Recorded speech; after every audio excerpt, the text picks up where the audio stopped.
প্রশাসনিক জবাবদিহিতা থাকায় ঝিনাইদহে ভূমি অফিসের কার্যক্রম চলছে সুষ্ঠুভাবে, নির্বিঘ্নে সেবা পাচ্ছেন এখানকার সেবা প্রত্যাশীরা। বিস্তারিত জানাতে ঝিনাইদহ থেকে যুক্ত হচ্ছেন প্রতিনিধি ইমন হাসান। আমরা সরাসরি যুক্ত হচ্ছি তার সঙ্গে। ইমন, এটা অবশ্যই একটি স্বস্তির এবং ভালো খবর যে ঝিনাইদহের বাসী ভূমি অফিস থেকে তাদের পর্যাপ্ত সেবা পাচ্ছে। তো এই সম্পর্কে আপনার কাছে কি তথ্য রয়েছে জানাবেন। ধন্যবাদ আপনাকে। আমি ঠিক এই মুহূর্তে অবস্থান করছি ঝিনাইদহ সদরের যে ভূমি অফিস সেখানে। প্রথমত সব থেকে ভালো লাগার যে ব্যাপারটা, যে এইখানকার জবাবদিহিতা বেড়েছে। এই ভূমি অফিসের কিছুদিন আগেও, প্রায় মাস 3 আগেও কিন্তু ভূমি অফিসে আসলে দালাল ছাড়া বা ঘুষ ছাড়া কোনো কার্যক্রম হতো না, কিন্তু এখন তা পালে হাওয়া লেগেছে।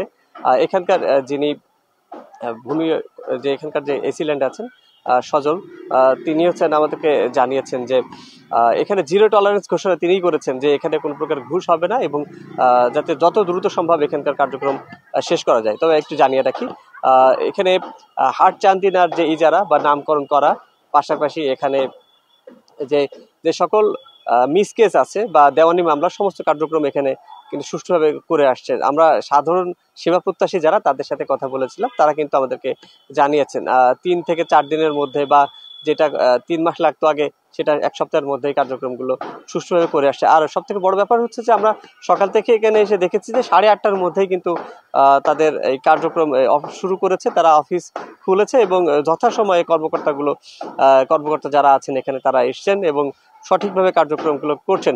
আর আরেকটা সব থেকে ভালো ব্যাপার হচ্ছে, এখানকার যিনি দায়িত্বে আছেন তার সাথে আমরা কথা বলেছিলাম, তিনি আমাদেরকে বলেছিলেন যে যদি কোনো প্রকার অনিয়ম আমাদের বের করতে পারি খুঁজে, সেক্ষেত্রে তিনি বলেছেন যে আমরা আপনাদেরকে সাধুবাদ জানাই, আপনারা আমাদেরকে খুঁজে বের করুন এবং আমরা সেটা সমাধান করব। তো সব মিলিয়ে ঝিনাইদহের এই সদরের যারা আছেন, তারা সেবা প্রত্যাশীরা আসছেন এবং যথাসময়ে সেবা পেয়ে চলে যাচ্ছেন এবং তারা এই সেবা পেয়ে আনন্দ প্রকাশ করেছেন। তো সব মিলিয়ে সুষ্ঠুভাবে চলছে ঝিনাইদহের এই ভূমি অফিসের কার্যক্রম।